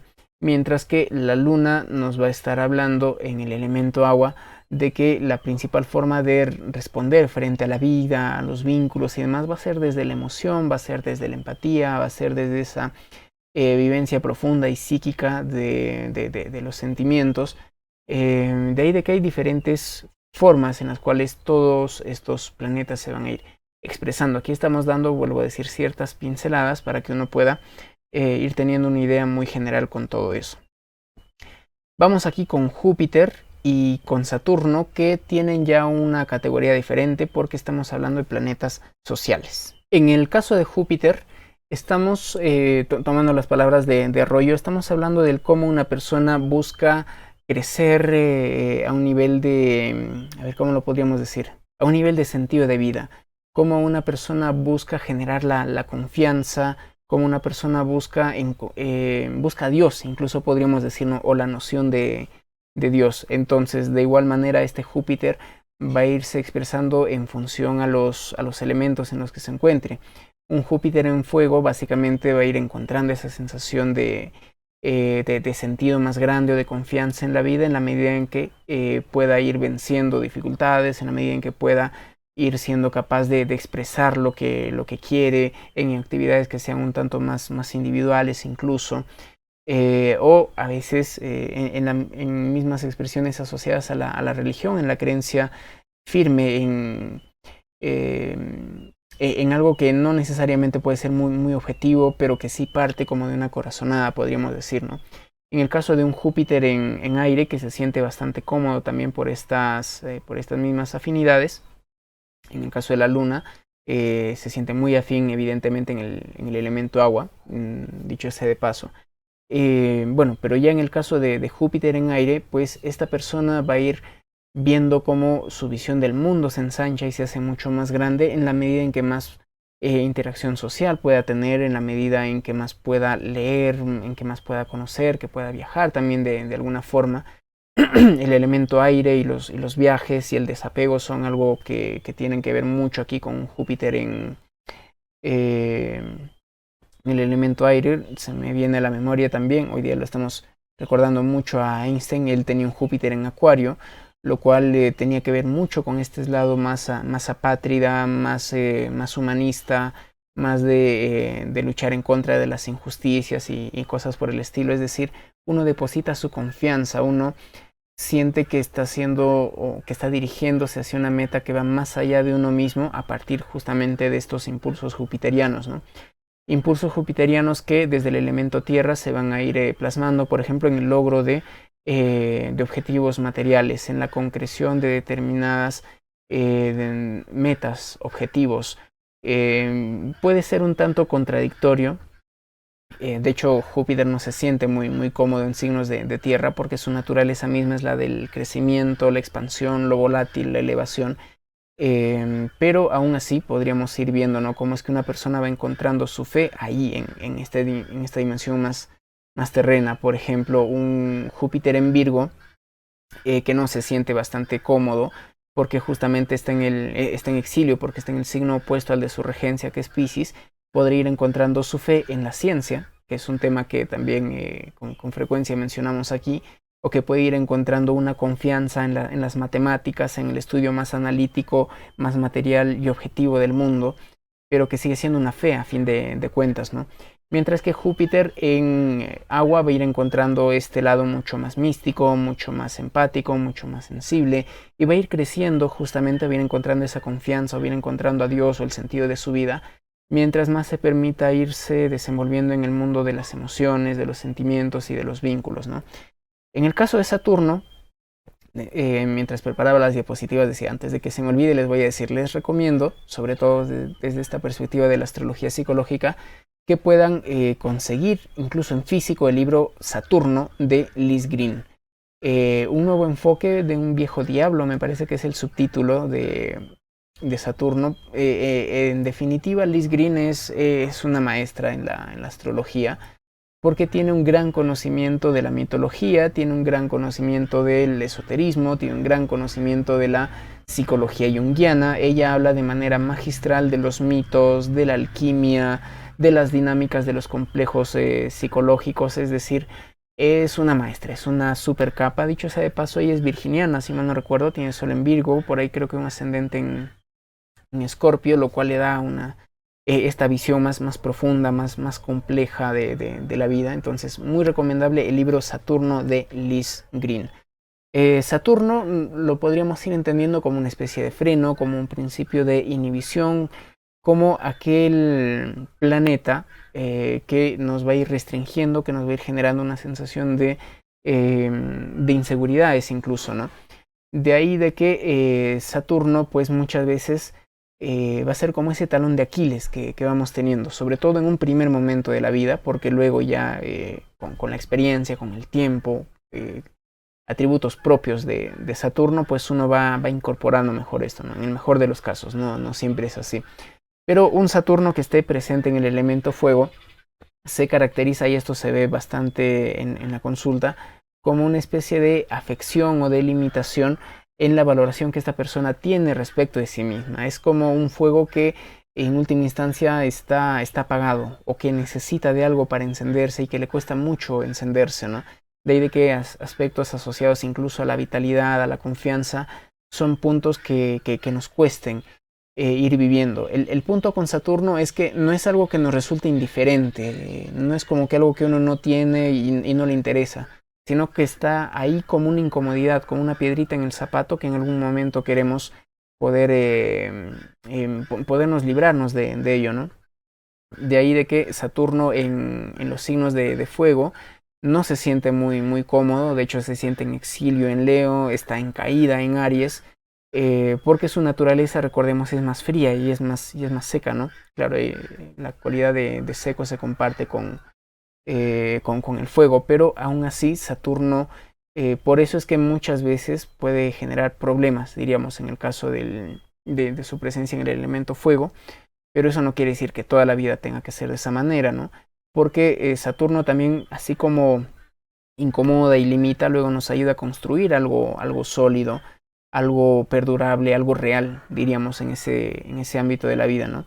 Un Saturno en Acuario o en Géminis o en Libra nos puede estar dando ciertas limitaciones, ciertos temores, justamente en nuestra expresión, en nuestras capacidades cognitivas, en el cómo nos desenvolvemos, dentro del ámbito académico, intelectual. También Saturno en aire tiene que ver mucho con esta cuestión de la inhibición social, de que nos cuesta interactuar con otras personas. Es decir, este ámbito de la interacción y la comunicación es algo que se ve viendo como un reto con Saturno en un elemento de aire, ¿no? En la Tierra vamos a ir viendo que se siente un poco más sólido por su misma, un poco más cómodo por su misma naturaleza sólida, por sus mismas cualidades propias de la concreción, de los límites. La Tierra es de los 4 elementos el que está más definido, el que es más concreto, ¿no? De ahí de que Saturno en Tierra se suele sentir bastante más cómodo, diríamos. Y paradójicamente, en algún momento de la vida, lo que nos va a ir costando es justamente aterrizar, el aprender a relacionarnos, volvemos a decir, con las dimensiones del trabajo, del dinero, de la salud, de las rutinas. Y aquí siempre hay que ver el resto de la carta, ¿no? Porque si hay un exceso de aire y de fuego, por ejemplo, pues esto va a ser mucho más dramático incluso. Pero estos ámbitos, diríamos, más concretos, son los que nos van a ir costando, pero en los cuales podemos ir llegando, lo que les decía hace un rato, ¿no? Saturno se siente relativamente cómodo en signos de tierra, nos va a permitir llegando a un gran nivel de maestría sobre la realidad, diríamos, ¿no? Y luego un Saturno en el elemento agua, pues nos va a ir poniendo algunas dificultades a la hora de expresar nuestras emociones, de abrirnos a las demás personas. Puede ser de que haya muchos temores frente a lo inconsciente, también sobre todo cuando Saturno está en el signo de Escorpio. Podríamos hablar de cierta represión de emociones con un Saturno en agua, pero justamente es a partir de ese vencer temores, de ese ponernos en contacto con esos principios, que Saturno en agua, por ejemplo, nos puede dar grandes características psíquicas, por un lado, ocultistas, mágicas, y por otro, pues, propias de un terapeuta, de una persona que acompaña a los otros a poder crecer y desarrollarse. Así es que en sí mismo, pues, la posición de planeta por signo, por elemento, no determina un destino, sino lo que nosotros hacemos con eso. Y ya con esta frase, pues, vamos aquí a la siguiente diapositiva. Ajá, no, todavía no es la diapositiva que quería ver, pero está bien, vamos por partes. Arroyo tiene un apartado dentro de este capítulo 14 en el cual nos habla de otras consideraciones, ¿no? Y lo que aquí valoro y rescato bastante es que él nos plantea lo siguiente, ¿no? El conocimiento profundo del principio planetario nos permite ir validando estas ideas de la tradición, ¿no? Y por eso es que él aquí hace énfasis en esta cuestión de que cuando uno va teniendo diferentes, ¿cómo lo podríamos decir?, experiencias con la astrología, desde lo genetlíaco, desde lo mundano, claro, él no lo menciona así, ¿no? Pero cuanto más experiencia puede ir teniendo una persona, va a irse dando cuenta del porqué de esto que los antiguos planteaban como las divinidades o las divinidades esenciales de los planetas, ¿no? Que tienen que ver con las cualidades de los planetas y su afinidad con las cualidades de los signos. En esta imagen justamente les hemos compartido. A ver, vamos a mover esto un poquito para que se pueda ver lo que dice abajo. En esta imagen podemos ir viendo cómo es que en cada signo hay un planeta que está en domicilio y en exilio, y cómo en algunos de esos signos hay planetas que están en exaltación y en caída. En lo personal les diría que sobre todo consideremos la situación de los 7 planetas de la antigüedad, es decir, todos menos Urano, Neptuno y Plutón, porque claro, la astrología moderna las considera como corregentes de esos signos. En realidad, pues yo lo veo, sí, a veces lo vamos considerando de esa manera, pero el septenario es el septenario siempre, ¿no? Así es que a tomarlo con pinzas, a seguir investigando, a seguir estudiando acerca de estos puntos, pero la noción básica es entender de que, por ejemplo, Marte se siente cómodo, está domiciliado, es su casa Aries, porque las características de Marte son bastante afines a las características propias de Aries, en tanto el impulso inicial a la acción sin tanta reflexión, el ser súper directo, el estar más centrado en el deseo personal, o sea, hay muchas características que son propias de ambos símbolos astrológicos, ¿no? Pero viendo el caso de Marte, justamente este mismo Marte, que se siente muy cómodo en Aries, no va a ir encontrando esa misma comodidad en el signo opuesto, que es de Libra, que nos va a ir hablando justamente de los acuerdos, de la empatía, de las buenas formas, del ir aprendiendo a solucionar el conflicto de una manera más objetiva, más imparcial, que muchas veces restringe el propio deseo en pos del acuerdo, de la armonización con otros. De ahí de que para esta naturaleza más guerrera de Marte le puede ir costando desenvolverse en este ámbito tan diplomático de Libra, sobre todo en un primer momento donde esta energía es más inconsciente, sobre todo si hay aspectos tensos, pero luego podríamos ir viendo, ¿no?, de que ese Marte en Libra en efecto quizá no va a ser el más seguro de sí mismo siempre, pero a partir de las asociaciones, a partir de unas características intelectuales o académicas propias de Libra bastante bien desarrolladas, puede ser un eminente abogado, puede ser una persona que defienda bien esos criterios de igualdad. Aquí es otra dimensión también el punto asociado a los vínculos, a la sexualidad, porque Marte, Venus, Aries y Libra tienen bastante de ello. Pero bueno, en el caso del mismo Marte podemos ir viendo cómo es que este se encuentra en exaltación. Podríamos imitarlo como un invitado de honor, como un rey que va a visitar a su amigo rey en el reinado justamente de Capricornio. Y entonces Marte se siente súper bien ahí en el signo de Capricornio. De hecho, la exaltación muchas veces hay diferentes formas en función a los autores de cómo se va interpretando esto, ¿no? A veces esa exaltación se va a ir dando como un exceso en el sentido ya un tanto conflictivo de la energía de Marte. A veces la exaltación se la interpreta más como una cantidad en lugar de cualidad. Por eso lo que nos toca es ir aprendiendo a reconocer todo ello, ¿no? En lo particular, lo que hemos estado pudiendo extraer de este emplazamiento es que en efecto Marte en Capricornio se siente exaltado, se siente muy cómodo porque tiene una capacidad brutal, diríamoslo así, de conseguir sus objetivos.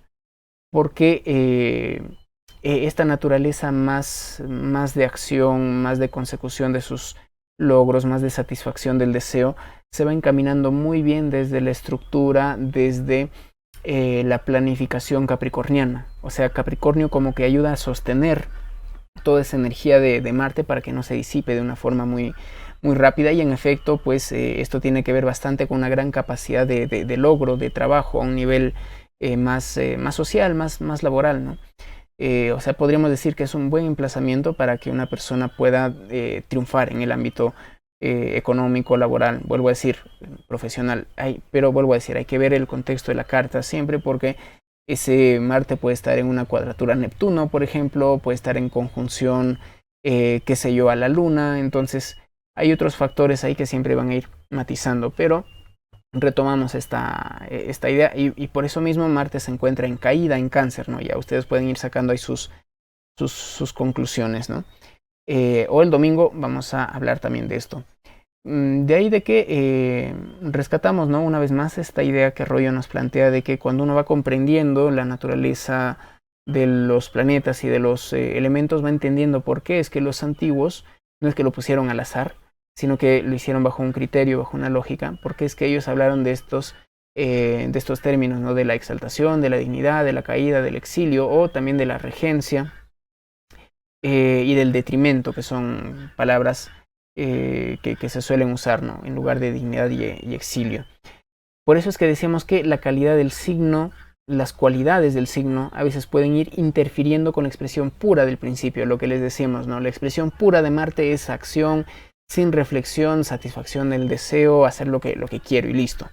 Entonces, el signo en el cual está puede ir favoreciendo eso, o sea, es muy afín a esa expresión pura de Marte, o puede ir interfiriendo, como en el caso que decíamos, ¿no?, de un Marte en Cáncer, un Marte en Piscis, que le puede resultar bastante complicado encontrar ese sostenimiento de la acción, encontrar sus objetivos, conectarse con el deseo incluso. Y aquí también entra a tallar este factor del contexto. Porque una persona que no tiene herramientas, no sé, imaginemos un Marte en Piscis, pero que durante su infancia, durante su adolescencia, ha tenido un acercamiento a la poesía, aprendió a tocar el piano, la guitarra, o sea, eso le va a ir ayudando bastante a expresar ese Marte que necesita actividad, que necesita expresión. Es más, que hasta se puede autoafirmar, puede llegar a conquistar sus objetivos desde la sensibilidad, desde la música en este caso. Pero ¿qué ocurre si una persona no tiene ese tipo de ayudas, de herramientas? Ese Marte en Piscis muchas veces genera más conflictos que podríamos decir que triunfos. Por eso es que siempre contexto y nivel de conciencia son dos aspectos que, como dijimos en algún video y que enfatizamos nuevamente aquí, no están expresados en la carta natal. La carta astral en sí misma no nos va a ir diciendo un destino prefijado, sino que es el nivel de conciencia detrás de esto y el contexto que hemos estado viendo el que nos va a ir diciendo cómo es que actúa esta persona. Es decir, en el mapa natal no se indica qué va a ser la persona con esas configuraciones. Una cosa es tener, y este punto es clave, respiren profundo, abran sus oídos, abran bien los ojos, porque en la carta astral podemos tener un Saturno en Leo o un Saturno en Aries, en casa 5 incluso. Pero eso no nos está diciendo, no hay forma de saberlo, sino dialogando con la persona y conociendo su vida. No hay forma de saber cómo la persona reacciona a ese Saturno en fuego. ¿Me dejo entender? Una cosa es tener Luna en Escorpio en la carta astral, pero otra cosa es ver cómo la persona vive esa Luna en Escorpio. Y eso es algo que, y aquí le doy toda la razón a Arroyo, es algo que no está en la carta astral. Y en este punto es muy necesario hacerle caso a Arroyo cuando nos remite al encuentro 6, me parece que es que vimos, en el cual todos los planetas tienen una expresión positiva y una expresión negativa, ¿no? Y eso es algo que de por sí no está determinado por la carta astral, porque si una persona puede tener un Marte en Cáncer que está haciendo una cuadratura a un Saturno-Plutón en Aries, imaginemos, y sí, eso es algo que evidentemente a un nivel astrológico denota mucha tensión, puede tener implicancias bastante oscuras, bastante conflictivas, pero en función al contexto y el nivel de conciencia de esta persona se puede ir expresando de una manera diferente, ¿no? Pensemos en el caso de un Marte en Piscis, por ejemplo. Pero imaginemos que la persona con este emplazamiento desde bastante niño ha tenido un acercamiento a la poesía y a la música, por poner un ejemplo, ¿no? Y a la danza. Quizá nació ahí con padres que eran artistas. Entonces ese Marte va a ir pudiendo expresar su fuerza, su autoafirmación, la seguridad en sí mismo, e incluso esta cuestión del conquistar, de lograr sus objetivos a partir de la sensibilidad, de la música, del arte. Pero ¿qué pasaría en el caso de una persona que no ha tenido estas formas de expresión de Marte en Piscis? Pues ahí sí muy posiblemente se comporta como una persona pasivo-agresiva, muy posiblemente le cueste demasiado poder dirigir sus energías a lograr algo, va a estar deambulando en la vida, le va a costar defenderse, muy posiblemente llegue a generar adicciones, qué sé yo, pero no es el Marte en Piscis, es el cómo la persona reacciona, responde, encarna, vive este emplazamiento, ¿no? Por eso aquí enfatizamos esta idea. En el mapa natal, en la carta astral, no se indica que va a ser la persona con estas configuraciones. Y aquí, una vez más, lo traigo Eugenio Caruti. Él plantea, ¿no?, de que, dicho sea de paso, esto lo saco de una serie de conferencias que él dio acerca de Plutón en Acuario. Entonces, él transmite una idea. Una cosa es cómo están las dinámicas astrológicas y otra cosa es cómo las personas respondemos a ellas. Él, hablando de Plutón en Acuario, dice, no, quizá una parte de la humanidad va a dar ese salto más hacia lo colectivo, va a haber una transformación muy profunda a un nivel de la visión que tenemos de la espiritualidad y de todo eso, o de la sociedad, tratándose de Acuario, pero va a haber una gran cantidad de personas que reaccionan, valga la redundancia, de una manera reactiva frente a todo eso, que se oponen a la transformación, que se oponen al cambio. Entonces, la astrología en sí nos plantea una energía, podríamos decirlo de esa forma, ¿no? Si la persona acepta y hace algo creativo con ello, o si la rechaza y más bien se destruye o genera destrucción a partir de eso, volvemos a decir, es algo que no está en la carta natal. De ahí que, sobre todo, para una persona que se dedica a este ámbito que Arroyo lo menciona, ¿no?, de la astrología en las artes consultivas, es importante poder darle ese valor a la persona y su experiencia particular, subjetiva. Esto es algo que destaco muchísimo de la astrología psicológica y moderna, porque una persona puede tener una gran erudición, puede dominar astronomía, puede dominar técnicas pronósticas y un montón de otras cuestiones más complejas y avanzadas de la astrología. Pero si no tiene el tino, no tiene la sensibilidad para darle esa devolución a la persona, a su consultante, pues ahí le está faltando algo. De ahí de que la astrología es una disciplina muy bella, muy completa también, porque nos demanda tanto lo que decíamos en algún encuentro, ¿no?, de este lado más virginiano, preciso, matemático, técnico, pero de este lado pisciano, intuitivo a la hora de interpretar símbolos, sensible y compasivo a la hora de encontrarse con otra alma. Entonces, fundamental siempre no dejarnos polarizar, no irnos hacia los extremos, sino encontrar ese punto de equilibrio, ¿no? Y bueno, me sale mi lado librano aquí. Pero siempre recuerda eso, ¿no? La carta astral no determina cosas, predispone de alguna forma, podríamos decir que sí, pero contexto y conciencia construyen sobre eso que nos va mostrando la carta astral. Bueno, vamos llegando aquí a la parte final para ir compartiendo algunas conclusiones.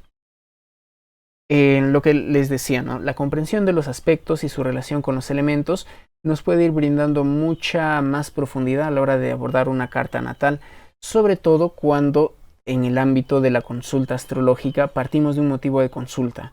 O sea, alguien que nos habla de que no se siente satisfecho con su vida, que está cómodo, que tiene familia, que tiene todo eso, pero que no se siente realizado.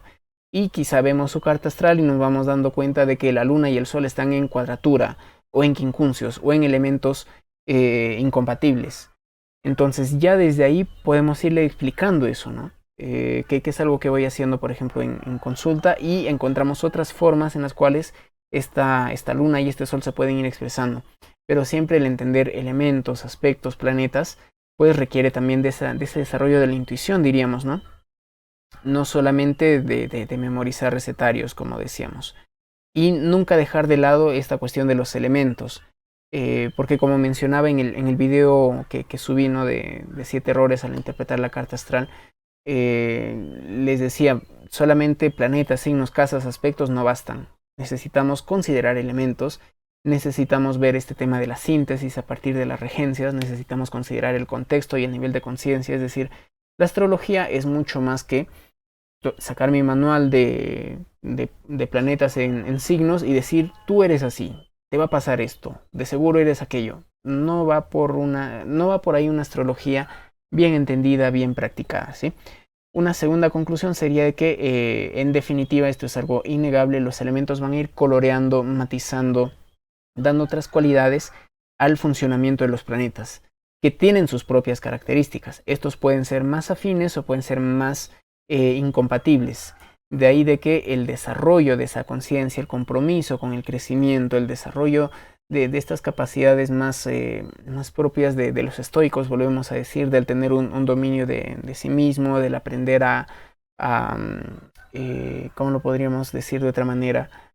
A encontrar un eje, un centro, de incorporar Saturno, diríamoslo así, en nuestra vida, pues va a ser clave a la hora de esforzarnos, porque en efecto hay cuestiones que son más difíciles de vivir. No hay cartas astrales buenas o malas. Podríamos decir que hay algunas que son más difíciles de vivir porque tienen más tensión inherente, pero aún así eso no determina un destino. De ahí de que es muy importante siempre estar estudiando, siempre estar practicando y bueno, eso ya lo saben. La fase Virgo dentro del conocimiento astrológico que empieza en Géminis, luego sigue con Virgo, continúa con Sagitario y llega a Piscis. Recuerden eso que lo vimos en el encuentro número 5 o 4, si mal no recuerdo, a repasar todo eso. Y finalmente, ¿no? Este punto que me gustaría destacar una vez más. Frente a las incompatibilidades no hay resolución definitiva, sino una dinámica de crecimiento. Lo que les decía, no se puede hacer trasplante de planetas, no se puede convertir una cuadratura en un trígono, pero tenemos que ir aprendiendo a vivir con el lado maléfico de la vida. Tenemos que ir aprendiendo a reconocer lo que les decía, que existe dolor, que existe limitación, que existe muerte, que existe lo que no nos gusta. O sea, la vida es esa y nuestra visión actual, posmoderna, capitalista, no va a poder ir en contra de esas leyes de la naturaleza. Así es que hay que ir aprendiendo a vivir, que de eso se trata también la astrología. Y bueno, entonces les espero el día domingo. Si es que no estás en el grupo, escríbeme al WhatsApp y bueno, coméntame que quieres participar en este círculo de estudios. La próxima semana vamos a estar viendo un poco ya de sinastrías, de combinaciones de cartas y también las casas astrológicas, y de igual manera pues nos ayuda mucho que nos puedas apoyar, sea con tus donaciones, sea con la interacción, y si es que quieres una consulta con tu servidor, pues puedes encontrar los links en la descripción. Así es que a seguir aprendiendo, a seguir descubriendo el mundo. Y bueno, gracias por estos minutos de tu vida. Sigue tu estrella y ve hacia adentro. Chao, chao.